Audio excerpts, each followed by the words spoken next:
오늘은 계열사는 오지 않고 CNT 직원만 온다고 그래서 인원이 좀 많이 줄 알았는데 상당히 많네요. 잘 아시다시피 지금 세계적으로 경제가 상당히 불안합니다. 내가 항상 걱정하는 건 우리 참 못 살았어요. 지금 그 가난한 시기로 한국이 회귀할까봐 그게 제일 불안합니다. 지금 삼성이나 LG나 SK나 현대를 믿을 수 없습니다. 중국의 추월에 지금 완전히 추월을 당해서 국제적으로 뻗어나가는 게 한계가 생겼습니다. 이게 분명합니다. 그런 틈새를 우리 CNT 같은 중소기업이 감당하지 않으면 한국 경제는 반드시 무너집니다. 여러분들이 아주 중대한 사명을 가지고 있습니다. 지금 우리 굉장히 잘 삽니다. 여러분들은 혹시 피부를 느끼지 못할지 몰라도 예를 하나 들면 한 40년 전에 내가 고등학교 교사를 시작했습니다. 고등학교 수학 선생으로 첫 발령을 받았을 때 내가 평생에 자가용을 가질 거라고는 꿈에도 생각 안 했습니다. 그 당시에는 우리나라에 포드나 이런 외국차가 몇 대, 물론 학교에는 차가 한 대도 없죠. 지금 경기, 서울, 경북 같은 그때 명문, 그런 학교는 그때 대단한 명문입니다. 그런 학교에 가도 차가 하나도 없었어요. 그리고 한 10년 있다가 보니까 현대에서 포니를 만들었습니다. 포니도 제대로 만든 것도 아니고 그냥 지금 생각하면 깡통에다 바뀌다라는 거예요. 그 포니를 보고 우리가 얼마나 감격을 했는지 정말 처음 포니 타는 날 눈물이 났어요. 그렇게 못 살았어요. 그러던 나라가 지금은 무역 7대 강국에 들어오는 이런 수준까지 올라온 게 대한민국.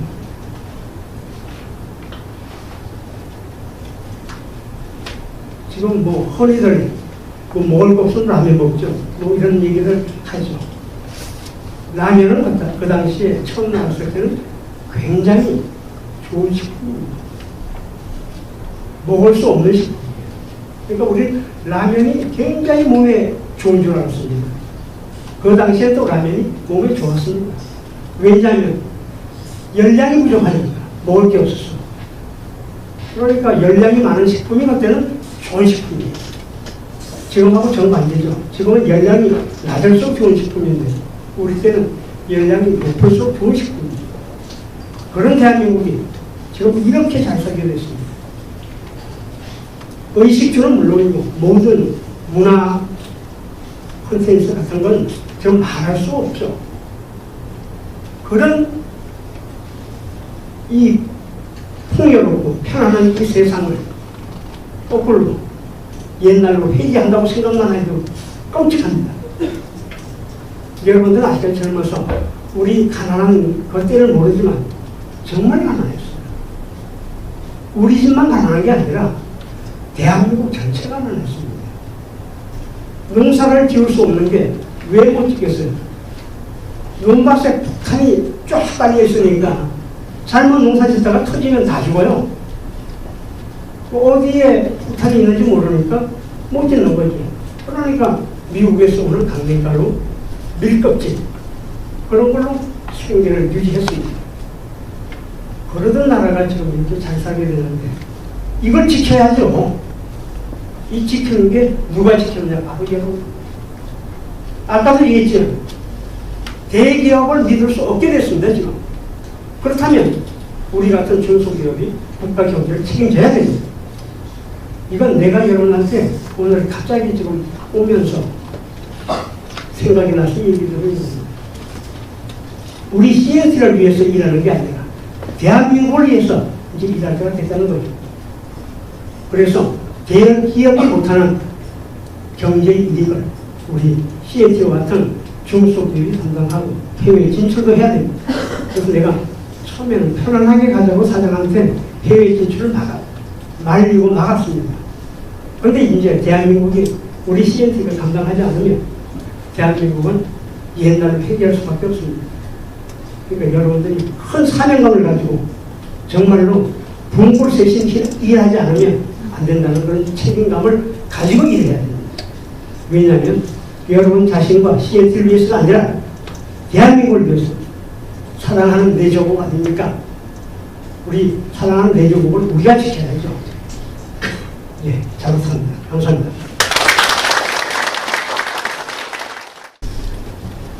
회장님 말씀 감사드립니다. 오늘 이제 제가 준비한 내용은 이전에는 주로 이제 스피릿에 대해서 늘 얘기했었는데 오늘 내용은 좀 전략이 많거든요. 우리가 뭘 어떻게 해야 되는지 여기에 대한 전략도 많고, 그리고 이제 지난달 해외 출장도 가고 글로벌 동향도 모니터링 하다 보니까 우리가 쓰는 용어를 좀 바꿔야 되겠더라고요. 좀 용어를 좀 바꾸다 보니까 미션 이런 게 아까 수정이 있는데 그런 소개부터 여러분들께 드리겠습니다.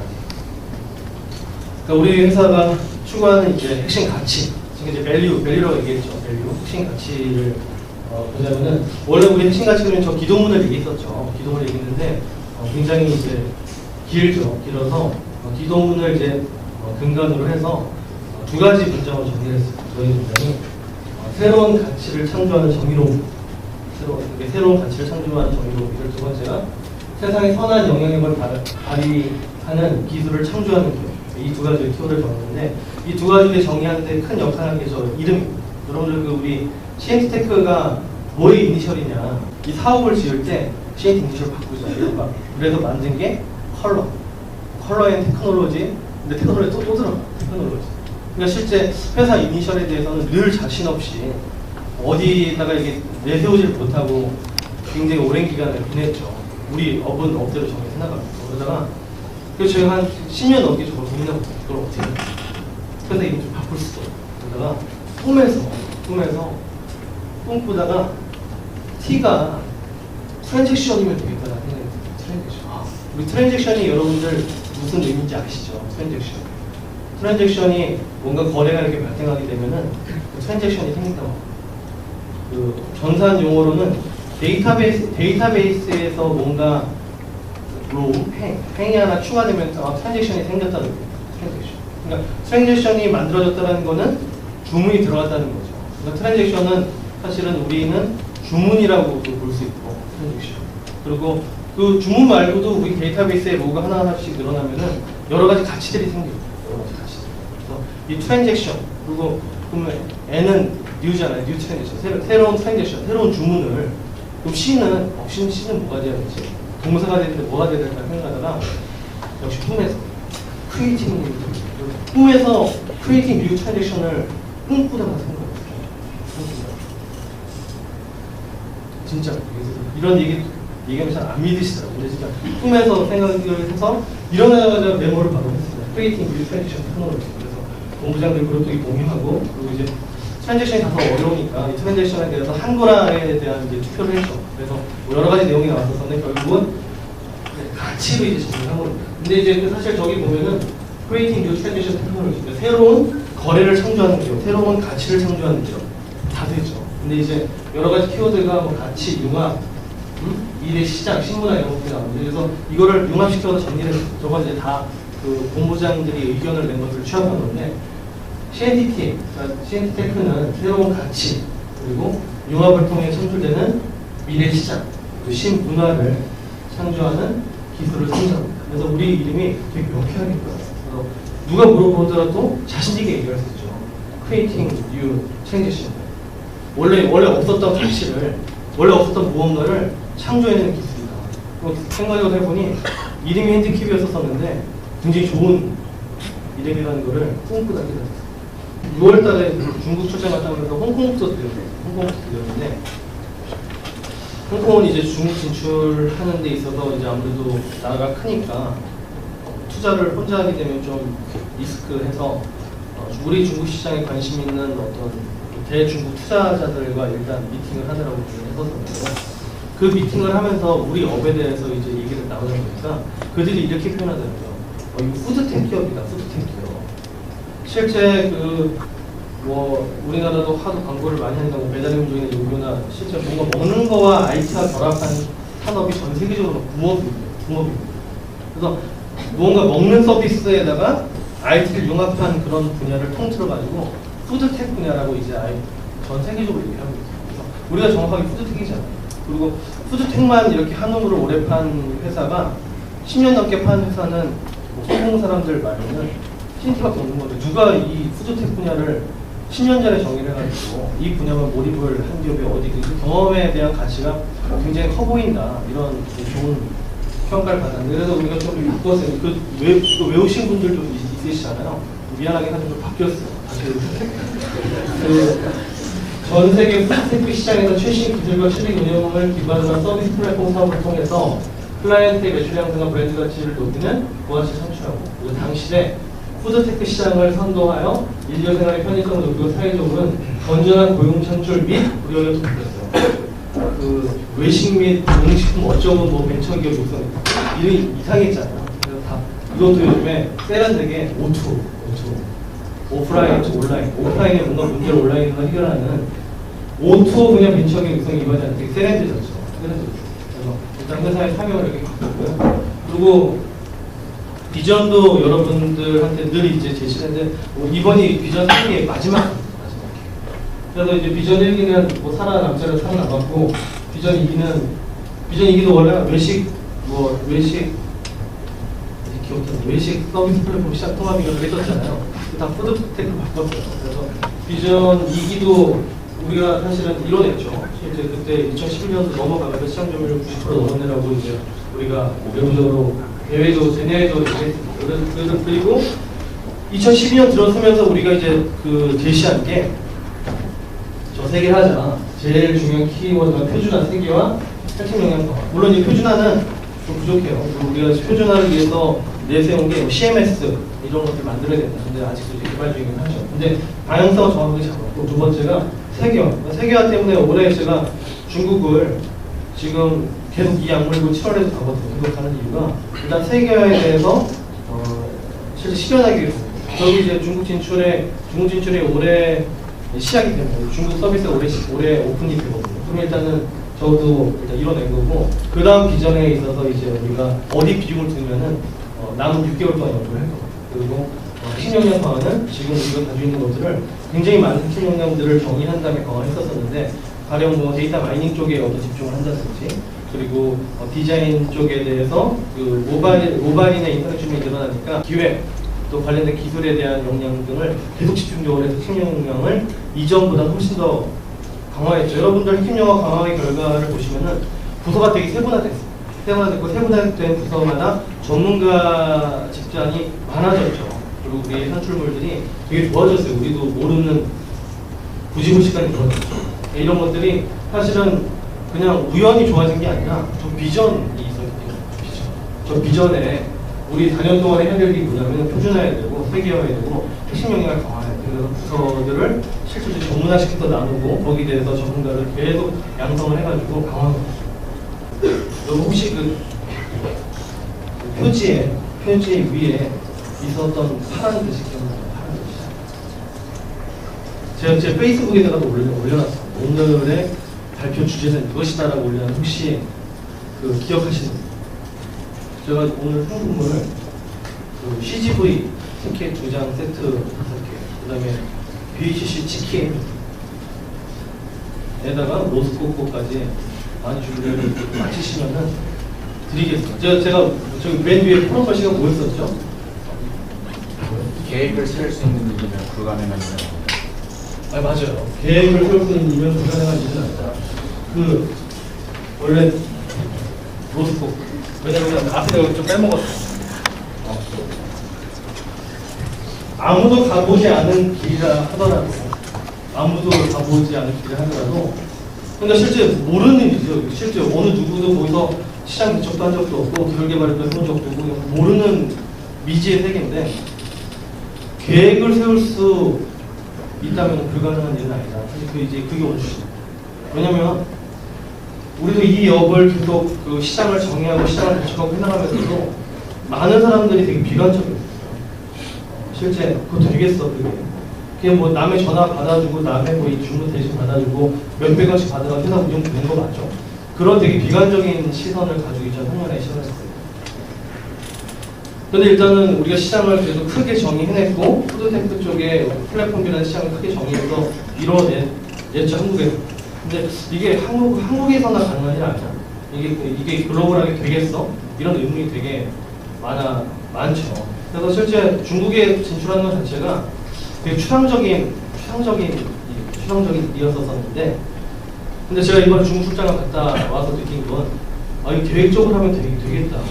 이게 되게 추상적인 건데 계획을 세울 수 있는 상황이구나라는 걸 느꼈어요. 그래서 실제 그 후보 클라이언트들, 뭐 미소 피자 차이나, 파파존스 피자 차이나, BBQ 차이나 이렇게 좀 만나면서 보니까 실제 한국에서 경험했었던 문제를 그들이 똑같이 안고 있었고, 우리의 경험을 해결할 수 있는 게 80%는 됐어요. 이건 계획을 세울 수 있구나. 그래가지고 진짜 진출을 되게 열심히 하게 된 거죠. 그래서 오늘 주제가 바로 그겁니다. 제가 6월에 그 파파존스 미스터 BBQ를 만나고 왔고, 2차 출장, 그 7월에 마지막 회주를 갔는데, 그때 KFC하고 롯데리아를 상인 중국 법인을 만났는데, KFC 중국 매장 개수가 몇 개인지 아세요? 몇 개일까요? 맞히면은 시즌 몇 개일까요? KFC 그 중국 아니 검색하면은 그 안 되죠. 몇 개일까? 7,000개. 맞췄어.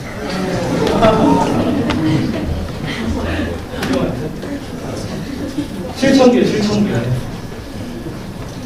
그러니까 7,000개가 얼마나 숫자냐면은 KFC가 만약 활성화되면은 KFC만으로도 우리가 현재 올리는 매출이랑 비슷해져요. 하나 가지고.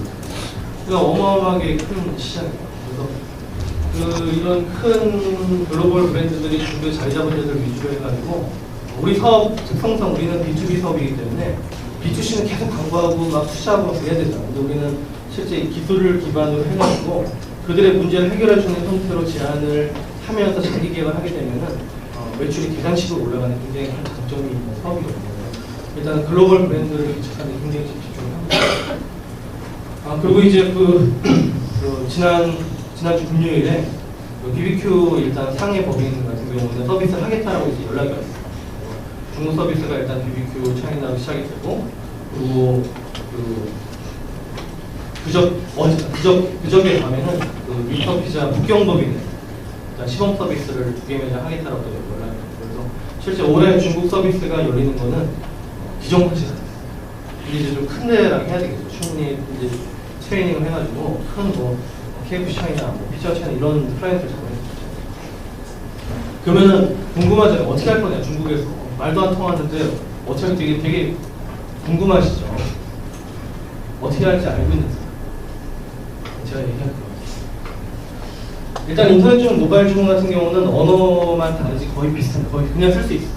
그냥 쓸 수 있기 때문에 인터넷 주문, 모바일 주문은 실제 현재 우리 가지고 있는 그런 기술, 소프트웨어 개발 기술이라든지 기획 디자인 이런 노하우를 활용해서 언어만 이제 번역만 해내면 되기 때문에 실제 그거는 어려우지 않아요.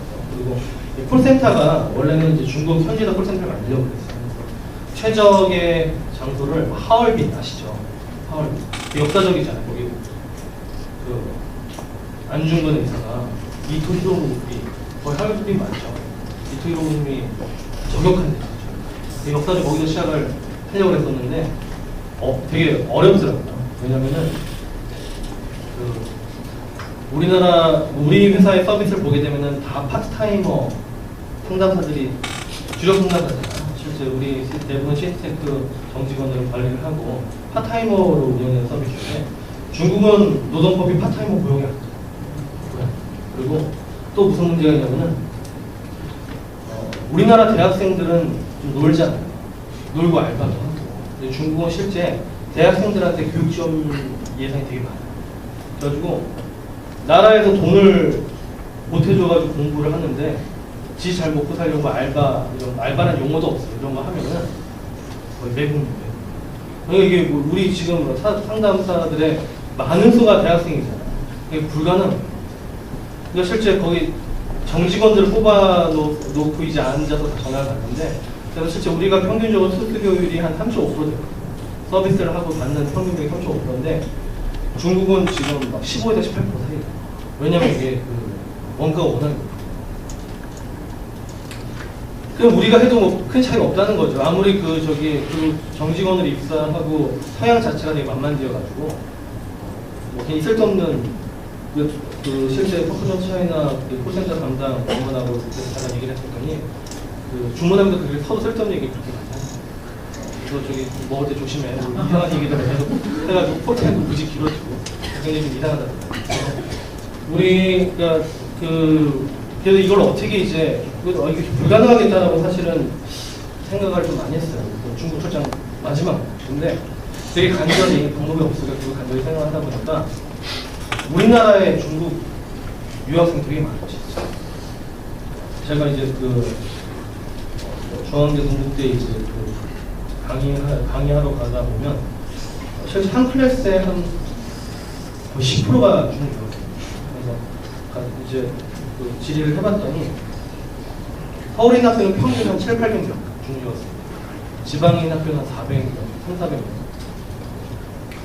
그래서 이제 아이디어를 낸 게, 근데 중국 유학생은 실제 알바할 데가 없어요. 되게 아르바이트 할 데가 없어서 되게 좀 구직하느라 되게 힘들고, 우리말도 서툴르지 않아요. 그래서 중국 유학생들, 대학생들이 이 아이들한테 파트타임을 잡을 제공하고 이 서비스 플랫폼을 우리가 한 대로 구성을 해보자 라고 했고, 그리고 우리가 또 열심히 텔레스타 IPPBX 개발해놨잖아요. 여러분 그 피싱콜 전화 받았죠? 받아보셨죠? 저희 전화해가지고 뭐 검찰청인데 뭐 이런 전화 다 받아보셨죠? 그게 다 중국에서 전화 온 거잖아요. 근데 얘네들이 사기치려고 워낙에 인터넷 회선을 잘 닦아놨어요. 그러니까 실제 우리나라 중국 간의 인터넷 전화 통화 품질이 우리나라랑 거의 차이가 없어요. 그러니까 물론 지금까지 피싱하려고 깔아놓은 길을 우리가 이제 활용을 하는 거죠. 우리는 영어로 중국에 전화하게 되면 우리가 얘는 아웃바운드로 전화를 했잖아요. 우리 인바운드지. 너 못 먹을 거니? 그래서 다시 주문 받아가지고 중국 포스로 내려주고, 이거를 이제 우리 IPv6 돼 있기 때문에 구현이 이제 가능한 거죠. 그래서 우리 노원 사업 얼마 전에 매입했는데 그 노원 사업에 이제 중국 콜센터를 이제 만들려고 했어요. 그래서 예를 들어 활성화되면은 어느 순간 노원 사업 들어가면은 거기만 중국인 거죠. 다 중국하고만 이하고만 좀 하겠죠. 그래서 그게 이제 시행이 될 건데, 그럼 이제 사람이 그 정도로 많냐? 어제 이제 조사를 해보니까 12만 명 정도 되는 중국 유학생, 한국인 되게 많죠. 저희도 아르바이트를 원하는 사람들은 반 이상이라고 했거든요. 그리고 조선족도 실제 조선족들이 동부 삼성에 온 분들이 되게 많은데 발음이 굉장히 좋대요. 북경 발음이라고 같아서 실제 조선족 분들도 우리나라 북경계여서 사실은 작부하기가 옛날보다 어려워졌는데 굉장히 좋은 일자리를 제공해줄 수가 있는 거죠. 그리고 이제 조선족들 같은 경우는 사실 우리나라 사람들 잘 안 믿어가지고 이게 좀 이렇게 사고를 칠 수도 있는데, 제가 의도한 건 아니지만 제가 작년에 조선족 좀 많이 적었어요. 한민족 혹시 보신 분 없으시고, 이거 좀 드리려고 했어요. 안 봐도 되고요. 안 봐도 되는데 중요한 거는 그 영화를 통해서 많은 조선족 분들의 신뢰를 얻고 있거든요. 왜냐면 그 영화 이렇게 보면 알겠지만은 조선족들이 왜 그래야 되는지를 대변해요. 이게 그 사람들이 나쁜 게 아니라 우리 그 민족이 워낙에 수단을 많이 다니고 순환 속에도 생긴 아웃사이더다. 그거에 대한 것을 대변하는 건데, 조선족 분들이 그 영화를 보고 실제 정말 많이 고마워하고 공감하고, 그리고 혹시 도울 일 있으면 얘기해라 얘기하다가 도울 일이 생긴 거예요. 그래서 실제 건전한 조선족 인력, 상담 인력들을 이제 또 우리가 고용할 수 있죠. 그래서 실제 이런 형태로 서비스를 진행하기 때문에 충분히 경쟁력이 있을 거라고 생각하고 있습니다. 그리고 이제 이것뿐만 아니라 우리 이제 한국 시장을 좀 얘기를 해야 되는데요. 한국 시장이 여러분들이 이제 배달의 민족 요교 워낙 광고를 많이 하게 되게 잘 알죠. 잘 아는데 실제 기사들 보면 알겠지만은 소상공인들이 힘들다라고 계속 얘기 부르짖잖아요. 나 너무 힘들어. 수수료가 너무 높아 이렇게 부르시는 사람들이 다 프랜차이즈들이에요. 프랜차이즈가 아닌 소상공인들은 괜찮아요. 어차피 내가 홍보했어야 되는데 홍보해주니까 그걸 후불러 내니까 괜찮다고 하는데 프랜차이즈들은 다 힘들어요. 지금 현재 우리 상황을 보면은 우리 고객사를 통틀어서 이제 모바일 서비스 우리가 런칭해 준 데가 15%밖에 하지 않아요. 15%도 이렇게 숫자를 보면은 실제 뒤에 좀 피자 메이저 브랜드 빼고는 다 미피야. 다들 미피한데 지금 이 프랜차이즈 가맹점을 한 소상공인들이 힘든 이유, 수수료가 힘든 이유 중에는 저는 우리 책임도 있다고 생각합니다. 우리가 그래도 이 분야 1위 기업이고 1위 기업인데 실질적으로 모바일 주문에 대한 니즈가 늘어나는 걸 알면서도 우리가 좀 대응을 좀 게을리 있다. 여러분들 지금 여기 20대들 많으신데 거기가 우리는 촌센터에 그런 얘기하는 게 아니라 요즘 20대들은 말 섞기 싫어하는 말 섞기 싫어하는 말하는 거를 굉장히 번거롭게 생각을 해요. 그래서 이제 실제 그때도 얘기는 옆에 친구 있는데도 친구한테 너 나한테 얘기하기 싫어가지고 카톡을 굳이 실행시켜서 이문자 2개 날려서 이 말한 에너지를 아끼는 이상한 거죠. 바뀌었다. 근데 이런 문화에서 주문하려고 말을 한 1분 정도 하는 거를 싫어한다는 거예요. 이게 지금 바뀌었어요, 트렌드가. 이 사람들이 30대가 되어가고 있고 소비를 할 수 있는 힘을 갖게 되고 하면서 모바일 시장이 하나의 가만히 둬도 그냥 늘어나는 진짜 그런 형태가 되고 있는데 그럼 그거를 파악을 하고 실제 모바일에 대한 주문 채널을 만들어 놓은 메이저 브랜드들은 고객들을 이제 잘 대응을 했죠, 그 채널을. 그런데 그거에 대응을 안 한 브랜드들이 모바일 주문할 수 있는 길이 없으니까 배달 행정의 요구를 통해서 도와줍니다. 이거 어찌 보면은 우리 그리고 이거를 대응하지 못한 프랜차이즈 본사의 공동 책임인 거죠. 근데 지금이라도 이거를 실제 극복을 해야 되기 때문에 우리가 어떤 전략을 지금 하고 있냐면은 우리 전체 거래처들 나머지 85%에 대해서 적극적으로 모바일 채널로 저희가 오픈시키고 있어요. 우리 뭐 원래 비즈니스 모델들 선투자형으로 먼저 만들어줘 일단 너희 해. 그리고 매뉴얼도 주고 있죠. 매뉴얼. 실질적으로 너희 고객들이 모바일 채널을 쓸 수 있도록 알리자. 이런 형태 실질적으로 배달앱 준비로 이런 식으로 이제 실제 우리 앱을 소개하고 또 그 콜센터 주문이 들어오면은 또 배달앱 우리 앱에 대해서 알리는 뭐 문자를 보내기도 여러 가지 매뉴얼을 만들어서 대응을 하고 있는데 실제 우리 수수료가 3.5% 정도잖아요. 모바일에 사실 더 낮죠. 근데 실제 배달앱들 10% 20% 그 사이에 있는 수수료 대비 훨씬 경쟁력이 있고 프랜차이즈 시장 같은 경우에는 이 수수료가 사실 적합한 시장. 왜냐하면은 우리 2003년부터 이 시장을 정의할 때 그 수수료를 맞춘 이유가 있어요. 그래야지만 가맹점들이 숨을 쉴 수 있습니다. 그래서 이 시장을 맞춰놓은 거예요. 보통 전 세계적으로 외식이 두 가지 형태로 발전하는데 프랜차이즈가 고도화되죠. 또 하나의 형태가 뭐냐면 프랜차이즈 될 것 같이 좀 올라가다가 그냥 지역 맛집으로 그냥 붙어지는 거예요. 유럽 대부분이거든요. 그래서 실제 이 배달앱 서비스가 처음 만들어지는 데가 독일이에요. 독일 딜리버리 히어로라는 서비스인데 거기는 프랜차이즈가 별로 없으니까 어디에서 배달시키는지 알 수가 없어요. 그러니까 이 정보를 모아가지고 제공하는 것 자체가 굉장히 큰 가치였어요. 그래서 이 기업이 실제 성공을 했어요. 왜냐면은 어디 붙어있는지 모르는데 여기서 다 설명을 해주니까. 근데 우리나라는 다 알잖아. 프랜차이즈입니다. 배달에 들어가 보면은 다 프랜차이즈잖아요. 그 실제 이런 프랜차이즈가 아닌 경우에는 어느 정도 마진이 수익이 있기 때문에 수수료를 내도 감당을 할 수가 있어요. 근데 프랜차이즈 모델 같은 경우는 이미 본사가 로열티를 끼고 식자재 같은 경우도 어느 정도 본사가 마진을 다 붙이기 때문에 딱 가맹점 유지할 만한 수익이 있는데 거기서 10% 이상을 뛰어간다는 거는 되게 어려운 일이에요. 우리나라에 사실 맞지는 않죠. 결국은 배달앱들의 방향도 비프랜차이즈 쪽으로 집중을 해야 되고 요즘에 해외달 이런 것도 해요. 배달앱들 그쪽에 집중해야 되는 거고 우리는 뭘 해야 되냐면은 실제 우리 거래처들이 가지고 있는 가맹점들을 위해서 어떻게 해서든지 그때 모바일 채널을 뚫어줘서 수수료의 어떤 큰 짐을 덜어내줘요. 이거는 우리 회사의 이익을 넘어서서 정말 많은 소상공인들이 막 힘들어하잖아요. 힘들어하고 막 맨날 기사 나오잖아요. 그저께인가는 노원구에 있는 소상공인들 모여서 집회 가죠. 집회. 우리 이용하지 말자 힘들어. 뭐 이런 집회까지 갈 정도로 사회적 저항이 굉장히 강한데 저는 그 사회적 저항들 대부분 프랜차이즈 가맹점들이 많고 우리의 책임이 있다고 생각합니다. 우리가 이 사회를 위해서라도 반드시 우리 고객사들의 앱들을 제대로 만들어서 제대로 홍보해서 이 고객사들 앱을 통해서 수수료의 큰 짐을 덜어주는 게 우리 하반기에 굉장히 중요합니다. 그러니까 중국 철도도 중국 진출이지만은 실제 전사적으로 이 모바일 시장에 대해서 뭐 소상공인들 힘들다라고 하니까 아니 배달을 왜 이렇게 수수료 이렇게 비방할 게 아니라 사실 우리는 그렇게 비방할 수가 없어요. 왜냐면 우리가 우리 일을 게을리한 좀 더 집중을 해서 그 시장을 개척을 해보는 거죠. 저기 오늘 저기 주제였잖아요. 아무도 가보지 않는 길이라도 계획을 세울 수 있는 일이라면 불가능한 일이 아니다. 그래서 제가 이제 오늘은 저 스스로도 제가 이제 아무도 가보지 않는 길을 제가 정리를 해봤어요. 내 인생에 아무도 가보지 않는 길을 가본 경우 제가 좀 정리를 해봤거든요. 정리를 해봤는데 저렇게 정리가 되더라고요. 그래서 밑에 있는 게 셰인테크를 설립한 다음에 일이고 위에 있는 게 이제 셰인테크 설립 전에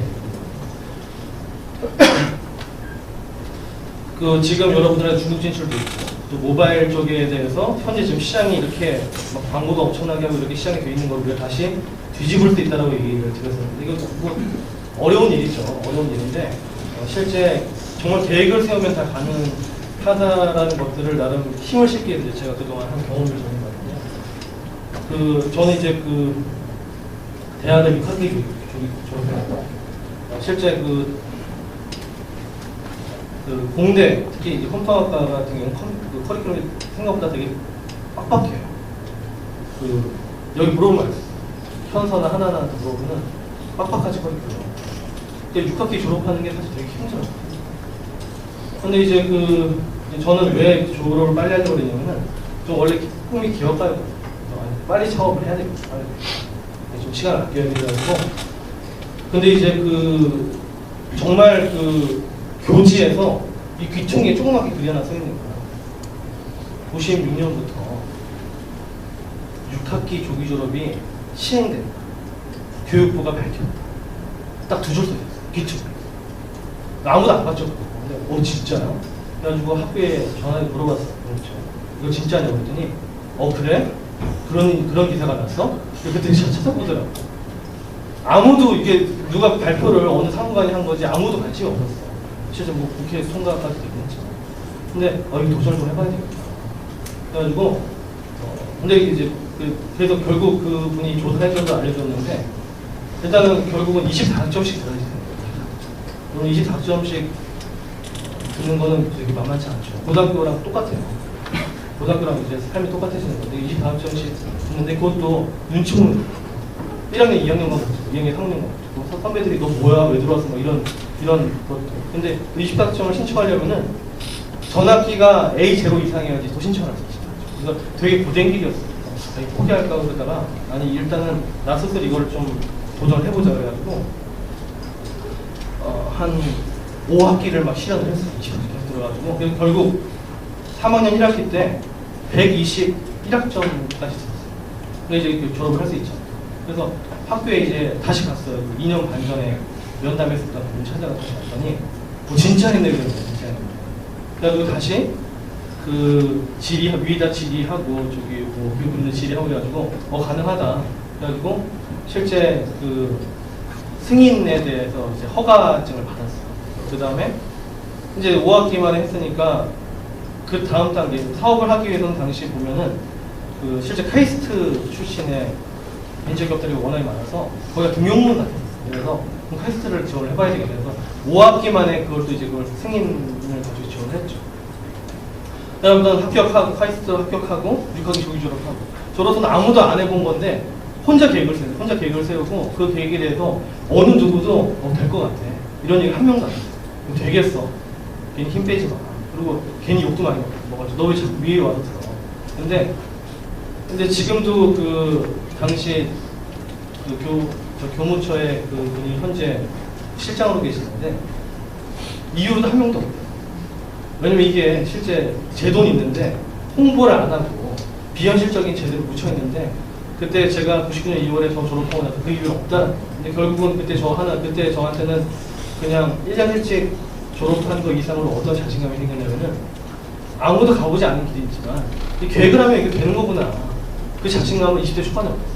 아, 이거 계획을 세웠으면 할 수 있다. 그래서 이제 카이스트에 진학한 다음에도 똑같은 일이 있어요. 똑같은 일이 있어요. 뭐가 있냐면은 제가 석사 1년차에서 2년차 넘어갈 때 그때 막 카이스트 선배들이 굉장히 잘 나가는 선배들이 많아서 새로운 기술 오상수 사장이라고 갑자기 학교에 오더니 전산학동에 이제 우리 석박사가 정도 다 이렇게 있는 상태에서 10억 원을 기부하는 거예요. 10억 원. 우리 막 다 박수치고. 그래서 그 선배가 여러분들 이렇게 살아라고 이런 얘기를 하는데 막 불을 지피고 그리고 그날 잠을 잘 수가 없어요. 저런 삶이 있고 잠을 잘 수가 없었는데 그러니까 뭔가 그게 멀지 않아 보여요. 근데 이제 일단 졸업을 하고 해야 되니까 졸업한 다음에 이걸 어떻게 사업을 할까지 그런 고민을 하고 있었었는데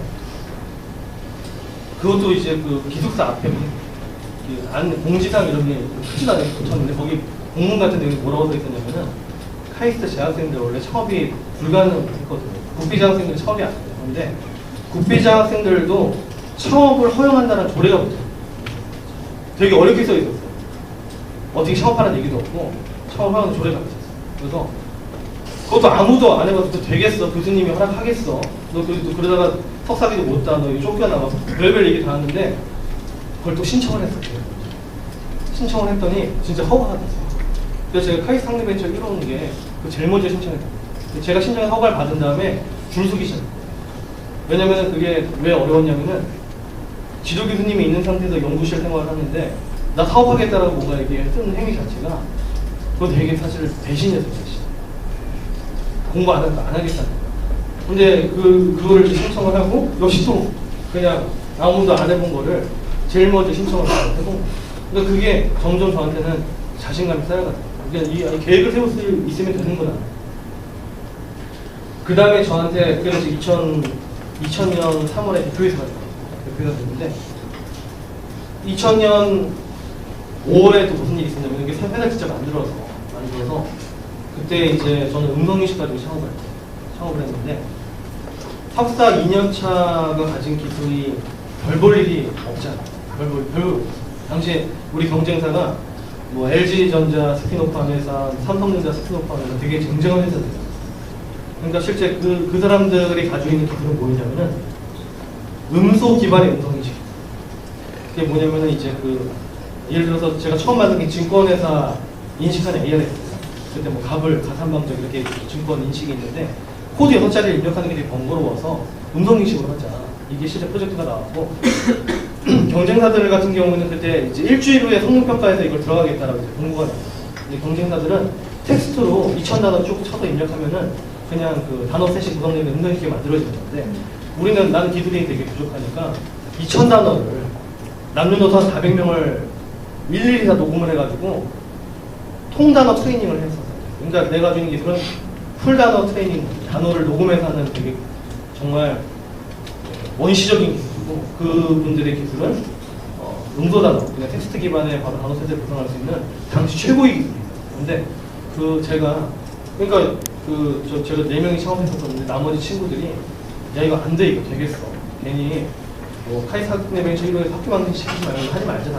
하지 말자. 근데 제가 그날 이제 어느 논문을 찾아보다 보니까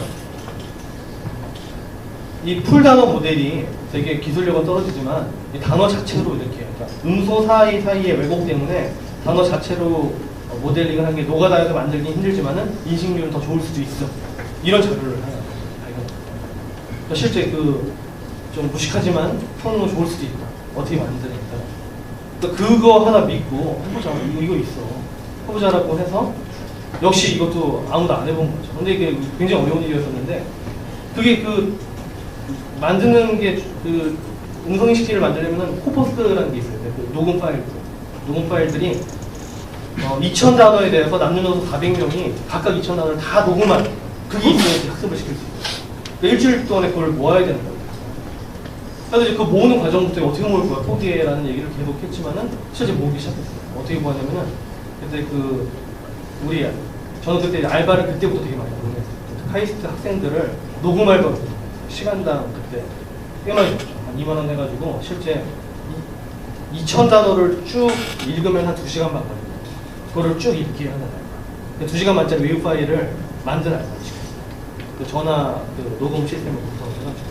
그래서 그거를 그 400명을 막 유성구에 있는 아저씨 아줌마 막 지나가다 잡아오고 막 그래가지고 실제 5일 만에 2시간만짜리 웨이브 파일을 만든 거예요.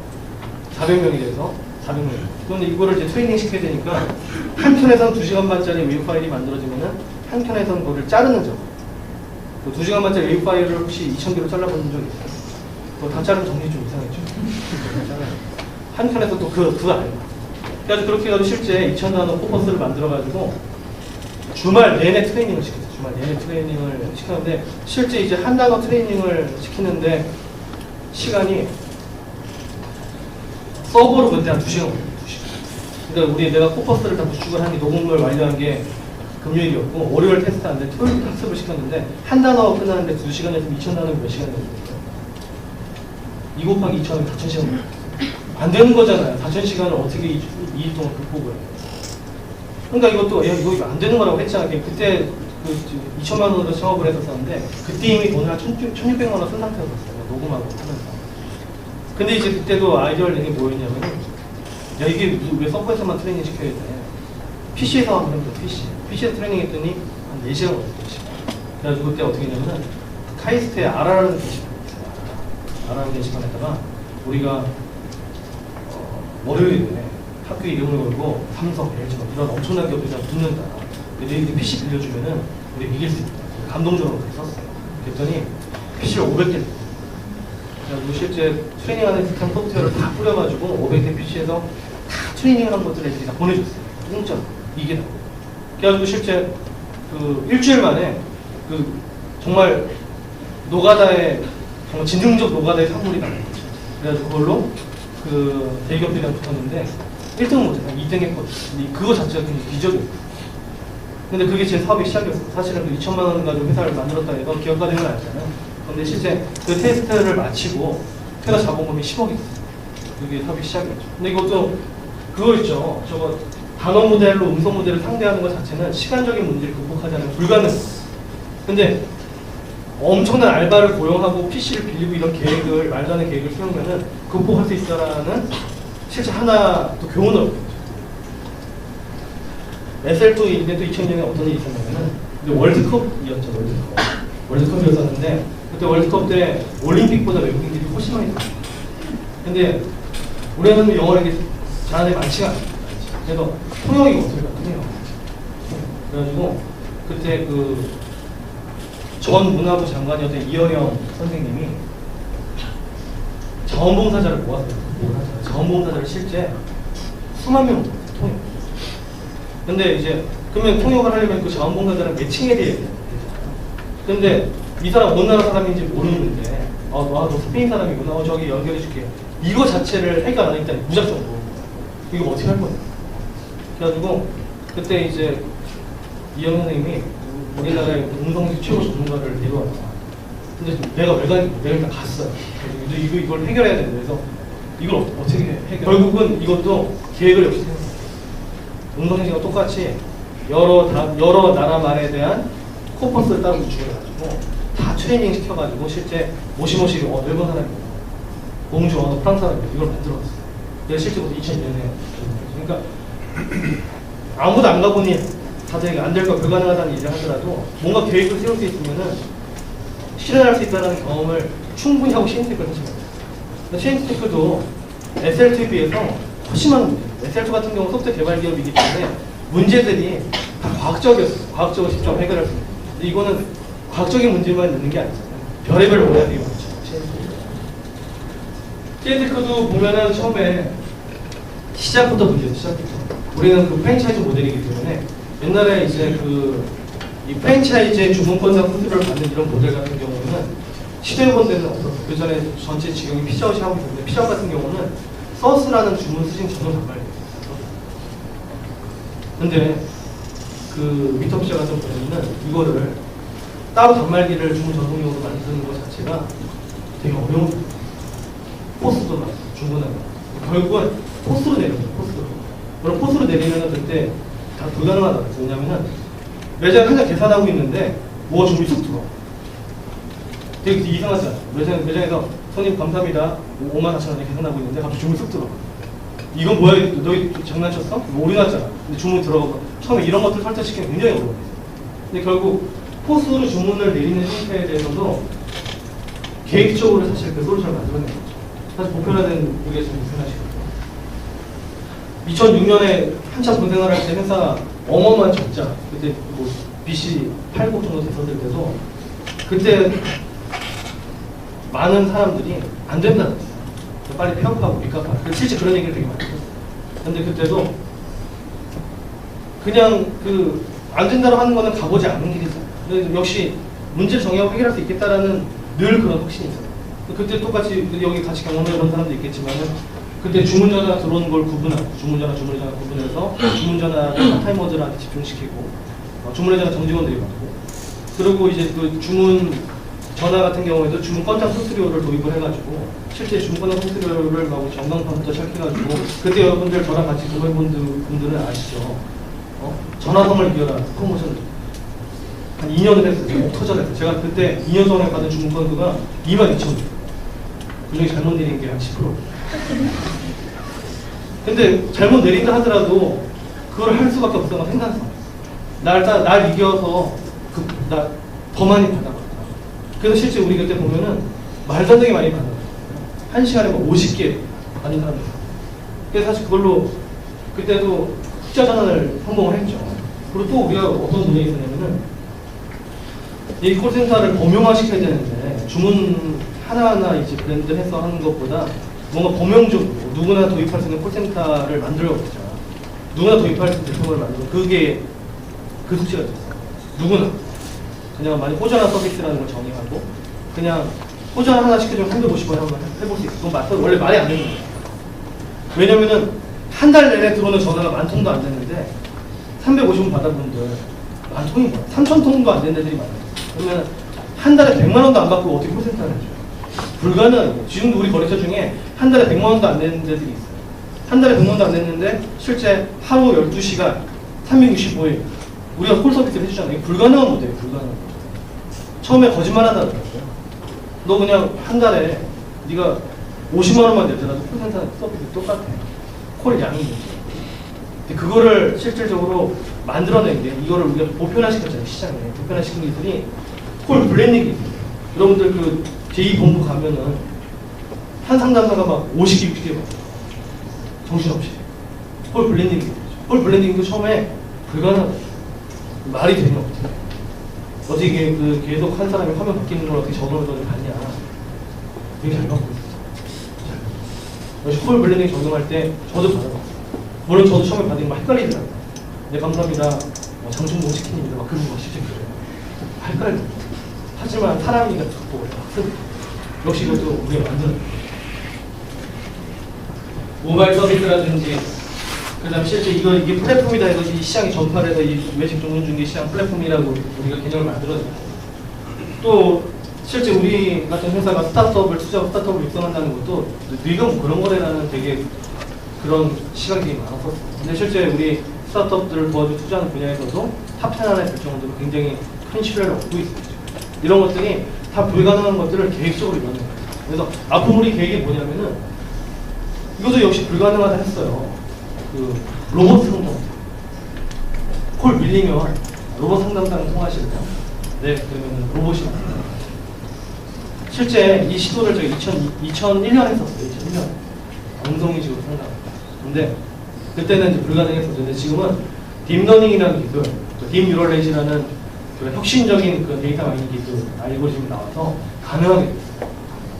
그래서 이제 콜 밀릴 때 전화 받아서 소리 지르는 게 아니라 로봇 키워야 돼요. 물론 떨어지죠, 사람보다. 좀 더 지능적이고. 내년에 시대를 해볼 것이고, 미래 지키들에 계속 투자하죠. 우리 이번 수요일 7시 전화 몇 통 들어와 이런 것들 계속 미래 예측이 돼서 우리가 투자하고 있고, 푸드테크 기술 이 축소된 노하우를 가지고 세계화를 도전하는 거죠. 이것도 다 아무도 안 가본 일이에요. 아무도 안 가본 일. 근데 우리는 늘 그래 왔듯이 할 수 있다는 거죠. 아까 회장님이 하셨는데요. 사실 그 회장님하고 저하고 이런 얘기 하자라고 얘기 안 했어. 실제 공감대가 그냥 만들어졌고, 이게는 이 공감대가 부자지간 텔레파시인가? 그게 아니에요. 국가적인 문제이기 때문에 어느 정도 우리나라의 지식인들은 저거를 다 생각하는 거예요. 실제 우리나라 그 5대 산업, 5대 산업이 무너진 것도 얘기하면 조선 무너졌죠, 철강 무너졌죠, 석영 무너졌죠. 그 두 개나 무너졌죠. 두 개 나온 게 뭐죠? 이거 드릴게요. 두 개 나온 게 뭐죠? 반도체. 지난번에 얘기했었잖아. 누가 이렇게 반도체를 그랬죠? 이게 그 두 개 나왔는데 이 두 개도 녹록치가 않아요. 상황이 지금 그 중국의 샤오미라는 기업 같은 경우에도 삼성전자 얘네를 어떻게 싸울까 되게 답답해요. 현대차 같은 경우에도 우리나라 완성차를 만드는 시간이 20몇 시간 근데 뒤틀어 있는 미국 3사 있잖아요. 포드시 이런 애들이 9시간 반 만에 다 자동화시켜요. 우리나라 자동화 못하는 이유가 노조 때문에 일자리가 있어요. 그러니까 원가가 지금 위로 높은 상황이에요. 토요타가 현대보다 2개월씩 높은데 현대가 연봉은 그러니까 모든 기업은 경쟁력이 장기적으로 보게 되면은 원가가 낮은 게 위기예요. 원가가 낮으면은 실질적으로 그만큼 더 이익을 낼 수 있고 그걸 기술 개발이고 마케팅에 투자해가지고 무조건 이게 현대는 지금 현재는 시장 점유율이 어느 정도 있다 하지만 원가가 워낙 높기 때문에 장기적으로 보게 되면 굉장히 어려워요. 그러니까 이게 두 개도 몰라요. 근데 우리나라가 실제 5대 산업이 다 무너지면은 어떻게 살 거야? 진짜 어떻게 살 거야? 그래서 시엔스테크도 그냥 안정된 경영보다는 뭔가 실제 우리나라의 먹거리 하나 정도 우리가 만들자. 그게 생각해. 우리의 먹거리 하나. 앞으로 중국 중심의 세상이 될 거라는 얘기는 거의 기정사실화 됐죠. 경기 중심이 돼가고 있고 세상에 거의 엄청난 공장과 소비 역할을 같이 하고 있는 어마어마한 사실 나라가 되어가고 지금도 실제 세계 큰 축 그러면 미국, 중국, 그 다음에 EU죠. 여러분 그리스 투표 다들 관심 있게 봤죠. 반대됐잖아. 그럼 얘네 EU 나올 거 아니에요. 배째 우리 나올 거 아니에요. 그러면 실제 여러 가지가 있을 수 있는데 일단 그리스 경제 더 몰락을 하겠죠. 자기들 원래 하면 드라카마가 다시 부활시키고 막 모든 가치 다 떨어지고. 그런데 이 그리스 같은 기업들이 계속 나오고 있잖아요. 동명죠. 우크라이나, 이탈리아, 포르투갈, 스페인, 이게 붕괴되는 족족 자기들 화폐로 회귀하게 되면은 그 나라의 부동산이나 주식 이런 자산 가치들이 다 떨어지게 돼요. 그럼 되게 못 사는 대가 돼요. 그러니까 실제 옛날 보면은 유럽 잘 살고 이 동아시아 못 살고 있잖아요. 일본 빼고 이게 거꾸로 될 수도 있잖아요. 아주 못 살고 많은 유럽 사람들이 한국에 와서 막 일하고 이렇게 될 수도 있어요. 실제. 근데 한국이 아니라 중국이겠죠. 그러니까 실제 중국 중심의 세상이 아마 이유가 뭐냐면 더 가속화될 텐데 그러면 우리나라다 보면은 지금 기존의 5대 산업 보면은 경쟁력이 없잖아요. 근데 이거를 그 경쟁력을 중국하고 싸워서 이게 경쟁력을 만들어낼 분야는 굉장히 지식 집중 산업부터 디자인, 아니면 시스템 소프트웨어나 시스템적인 설계 이런 데까지. 근데 우리 같은 데는 그다음 꽂는 게 서비스예요. 서비스. 그러면 사실 중국에서 뒤떨어져 있는 이 서비스, 소프트웨어 설계 이런 것들을 우리가 잘 활용을 해가지고 어쩌면 약간 메인 시장이 중국으로 변하면서 이 중국 서비스에 대한 약간 위상 서비스 형태의 전문 대사로 자리 잡을 수도 있긴 한데 또 하나의 먹거리라는 거죠. 누가 상상했겠어요? 중국에서 얼마나 음식 많이 먹을까? 피자, 치킨 엄청 배달식 사 먹을 건데 그 전에 한국에서 먹었어. 어차피 중국 사람들이 많이 오잖아요. 중국. 실제 그 새로운 우리 먹거리를 발견해내는 걸 수도 있어요. 그리고 장기적으로 우리가 다른 사업을 해나갈 때도 우리 파타이머들 보면 계속 순환되잖아요. 수능 보고 들어왔다가 졸업하고 나오고 계속 순환되죠. 중국 똑같아요. 유학생들 유학 갔다가 들어왔다가 4년 마치고 중국 가고. 근데 그러면 시엔테크를 알고 이해하고 시엔테크를 좋아하는 중국 사람들이 계속 성장이 되고 몸들을 갈 것이야. 그럼 그 이후에 중국에 어떤 사업을 한다 하더라도 되게 유리할 수 있다. 그래서 앞으로 아까 회장님께서 말씀하셨지만은 우리 새로운 가치를 창조하는 기술인데 이 새로운 가치를 창조하는 기술로 뭔가 조국의 새로운 먹거리를 만들어주자. 그게 회사에 굉장히 중요한 목표라는 세웠어요. 그러니까 아 이거 나라 걱정하고 있는 게 아니라 뭐 뭔가 해야지. 옛날에 윤봉길에서 나 무조건 뭔가 해야지 도시락부터 넣으셨잖아요. 뭔가 해야지. 그런 마음으로 실제 새로운 목표를 자 여러분들 그 우리 회사가 매년 7월 7일 승진 1년에 한 번이에요. 1년에 한 번. 근데 이제 주임 승진은 본부장 권한하에 수시로 할 수 있어요. 1년 지나면 주임에 대한 기회를 주니까 주임 승진은 수시로 본부장 권한이고 회사 차원에서 공식적으로 이제 승진 인사하는 거는 1년에 한 번이고 7월 7일로 이제 우리가 잡았죠. 그래서 청사기념일에 이제 그 승진도 하고 되게 좀 메모리얼 나와 회사에 똑같은 메모리얼 내가 승진하는 날 회사에 청사기념일 그렇게 했어요. 그 이번에 승진을 이제 많이 했는데 아무튼 발표하도록 할게요. 이번 승진자가 차장 2명, 과장 6명, 대리 14명, 주임 3명. 대규모 승진이 이루어졌고요. 이렇습니다. 물론 이제 외부 경영자도 일단 조직 일단 축하드립니다. 여기 우리 다 같이 박수를 한번 치겠습니다.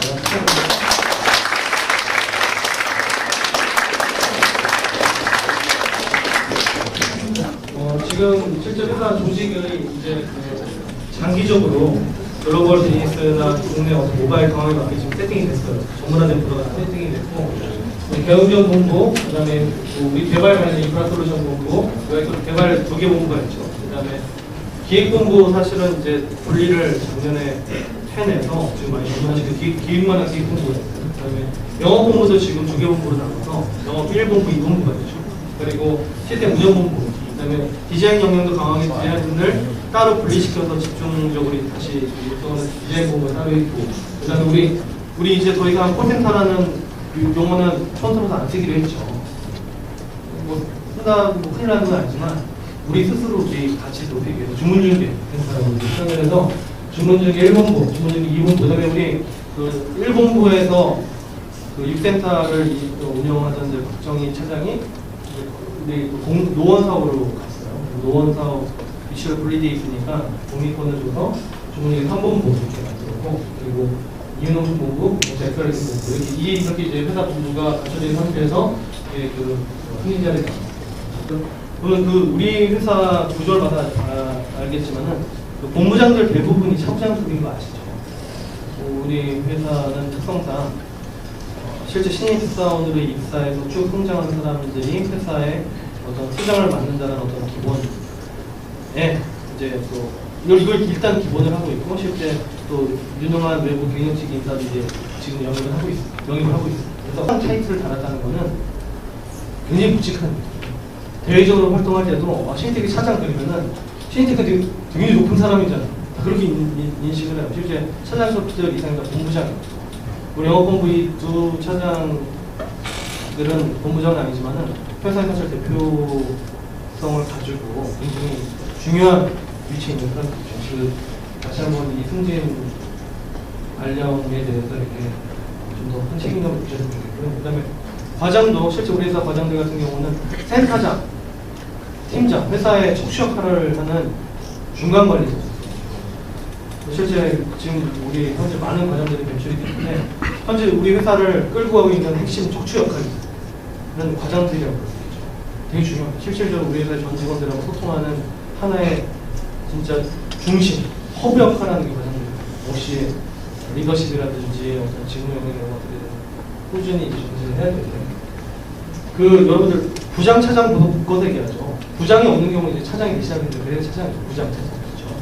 과장이 없는 경우 과장을 대리할 수 있다는 대리 직급을 가졌다는 것 자체는 언제든지 과장이 할 수 있다는 거예요.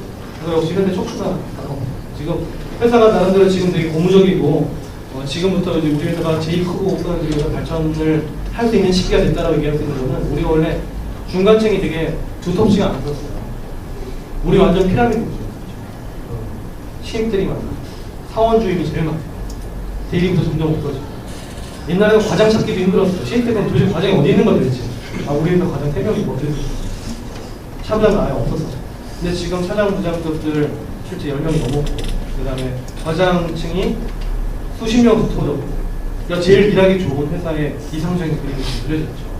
지금 사실 노하우도 많이 쌓이고, 그래서 실제 우리가 지금 아마 올해 내년 여기 우리 전성기라고 얘기할 수 있는 시기에 들어갈 거고 글로벌화에 당연히 이제 집중할 거고 그리고 뭐 글로벌 서비스에 대해서 정말 관심이 많다 그러면은 자진해서 실제 본부장한테 얘기하고 그러면 실제 회사 글로벌 서비스 준비하는 데 있어서 같이 할 겁니다. 여러분 오늘 그 창사기념일에 마셔가지고요. 우리 도서관을 일단은 소프트웨어로 오픈을 했어요. 그래서 원래 이제 작년에 우리 그동안 책 사주기 프로모션 하면서 계속 책 사주고 이거를 다시 책꽂이 꽂아놓은 그런 것들을 엑셀로 하다가 엑셀로 하니까 많이 없어졌겠죠. 근데 이제 다시 찾아가지고 지금 다 데이터베이스화 시켜서 이번 주 중에 이제 책을 신청하는 프로젝트를 배포할 겁니다. 책을 신청할 겁니다. 그래서 지금 1인당 1년에 2번을 기본으로 했는데 우리 정직원이 많으니까 책 안 읽는 사람도 많잖아요. 그러니까 열심히 있는 사람들은 집중적으로 읽으면 10번을 할 수 있겠죠. 우리가 이제 글로벌하고 큰 길을 가진다고 했었을 때 CEO의 혼자만의 직관이 아닌 우리 공동체 지식을 다 모아서 더 위대한 직관을 만들어내야 되잖아요. 그 위대한 직관을 만들려면 뭔가 지적인 수준들이 같이 높아져야 돼요. 그를 위해서 이제 도서관을 만들었습니다. 네, 마치겠습니다.